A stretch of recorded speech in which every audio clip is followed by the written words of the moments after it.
Será que dá para ser cristão e viver uma vida confortável de acordo com os padrões desse mundo?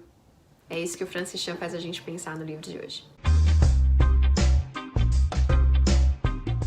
Olá, eu sou Francine Veríssimo Walsh, do Graça em Flor, e hoje eu tô aqui para conversar com vocês sobre essa obra, Crazy Love, ou Louco Amor, do Francis Chan. Essa obra foi escrita com a Danae Yankowski, talvez eu esteja dizendo o nome dela errado. Mas essa obra já tem publicada em português, chamada Louco Amor, e no momento não me lembro qual é a editora, mas se você jogar no Google você consegue achar. Esse livro faz 10 anos que foi publicado, ele foi publicado em 2008, e desde então o Francis Chan acabou se tornando um dos pregadores proeminentes da nossa geração. Ele também é o autor do Forgotten God, o Deus Esquecido, sobre o Espírito Santo, e ele recentemente também publicou Letters to the Church, que, se não me engano, é bastante parecido com as 10 acusações contra a Igreja Moderna do Paul Washer. Crazy Love é um livro que ficou bastante famoso aqui nos Estados Unidos por causa da mensagem radical, por assim dizer, uma mensagem que tá indo contra a cultura, especialmente aqui norte-americana, por ser uma cultura de conforto, uma cultura de buscar a melhor vida que você pode ter agora. A gente sabe que a sociedade norte-americana, ou o famoso American Dream, né, o sonho americano, é você se casar, ter filhos, conseguir uma casa grande, conseguir o melhor carro do ano, conseguir fazer viagens quantas possíveis e então se aposentar e viver tranquilamente. E aí o Francis Chan vem e diz, bom, não dá pra ser confortável nesse mundo ao mesmo tempo em que nós somos radicais por Cristo. É uma mensagem difícil, é uma mensagem que, dependendo da forma como você olha, é até controversa. Mas deixa eu te dizer que esse livro não é tão controverso quanto ele parece. Na verdade, eu pessoalmente concordo com tudo que o Francis Chan disse. Ele não está pregando algo completamente novo, ele está simplesmente dizendo, olha, esse é o Evangelho, essa foi a vida de Jesus, que é o mestre que nós seguimos, ou a gente vive como ele nos mandou viver, ou a gente não se chama de cristão. No começo desse livro, o Francis Chan vem nos desafiar com, vamos ponderar o quão grande Deus é, e uma vez que a gente tiver essa noção do quão grande ele é, vamos entender que a gente tem vivido dando migalhas para esse Deus grande e santo. É esse tipo de vida que a maioria dos cristãos tem vivido, esse de dar migalhas a Deus como se isso fosse tudo.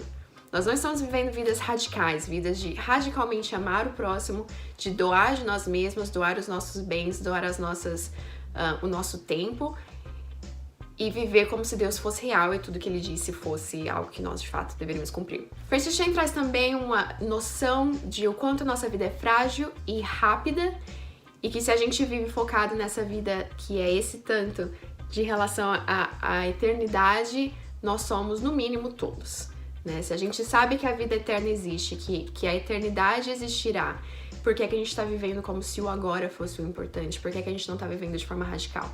Por que a gente não tá abrindo mão das coisas daqui para ganhar as coisas do céu? O autor traz então um perfil da pessoa que tem vivido de forma morna e confortável, e é um capítulo bastante desafiador, porque eu me vi em muito do que ele descreveu. E aí depois ele faz o perfil da pessoa que vive de forma radical, que vive como se Cristo fosse tudo na vida dela, e aí você se sente ainda mais desafiado de ver que você não tem vivido dessa forma. E aí ele termina, então, quando você tá se sentindo super sobrecarregado, ele termina com um capítulo que diz mas como é que alguém pode viver assim?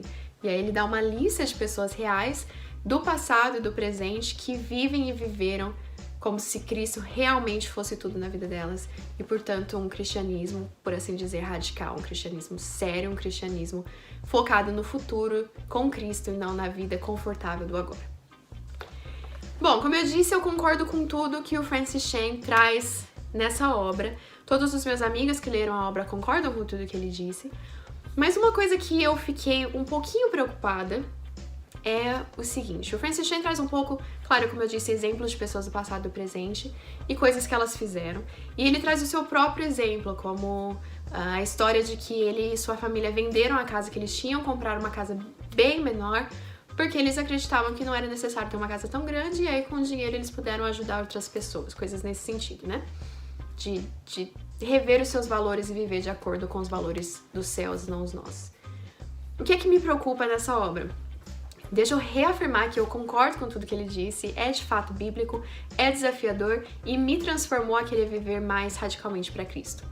A única coisa que me preocupa não é que nada na obra esteja errado, mas que eu acho que algo poderia ter sido adicionado à obra, e novamente talvez essa seja uma edição antiga do livro, eu tenha provavelmente a primeira edição, não sei se fizeram novas edições com edições ou coisas que ele adicionou, mas o que eu acho que deveria ter sido adicionado um pouco mais é a questão do evangelho, ou seja, nós somos salvos para as boas obras, mas não salvos pelas boas obras. E eu acho que não foi isso que o Francis Chan diz, ele não diz que nós somos salvos por causa das boas obras, mas dependendo da forma como alguma pessoa pode aproximar-se dessa obra, ela pode entender isso dela. E talvez terminar a obra se sentindo culpado e sentindo que não está fazendo o suficiente por Deus de uma maneira não saudável de impulsioná-lo a melhorar, mas de uma maneira a deixar uma pessoa culpada. Eu não acho que isso seja a culpa do Francis Chan, eu acho que cada pessoa vai ler o livro e reagir de diferentes formas, mas eu acho que ele poderia ter adicionado um capítulo final mais sobre a graça e sobre o fato de que nós já somos aceitos por Deus por causa do sacrifício de Cristo e que é por causa disso e por essa motivação que nós vivemos vidas radicais a Ele. Eu acho que talvez isso podia ter sido um pouco mais bem explicado. Eu acredito que o Francis Chan estava vindo de um momento de frustração com a forma como os cristãos têm vivido de forma, ainda hoje, 10 anos depois, forma confortável e não vivendo a vida que Cristo mandou que a gente vivesse, mas uma vida do American Dream, buscando os bens materiais. Então eu entendo a frustração de onde eu creio que foi que ele escreveu, mas eu acho que ele poderia ter colocado um pouquinho mais de graça e do evangelho para que as pessoas pudessem descansar e saber que elas já são aceitas por Deus e que é por causa dessa aceitação e desse amor que não teve nada a ver com elas que elas podem então viver de forma radical por Ele, fazendo as boas obras para as quais nós fomos de fato chamados. Ótima obra, definitivamente recomendo, ela é bem curtinha, eu li ela bem rapidamente e eu realmente recomendo, vai mudar a sua forma de entender a vida aqui. E se você é uma pessoa ambiciosa, talvez abra os seus olhos para muita coisa. Essa foi a nossa análise do Louco Amor, do Francis Chan. Espero que tenha te abençoado, espero que você dê uma chance a essa obra. E me conta nos comentários se você já leu, uma vez que é um livro mais antigo, o que é que você achou e se você concorda comigo que precisava um pouquinho mais do Evangelho. Nós somos o Review, um canal cristão de resenhas de livros cristãos e não cristãos, mas sempre numa cosmovisão cristã. A gente espera você na próxima semana. Tchau!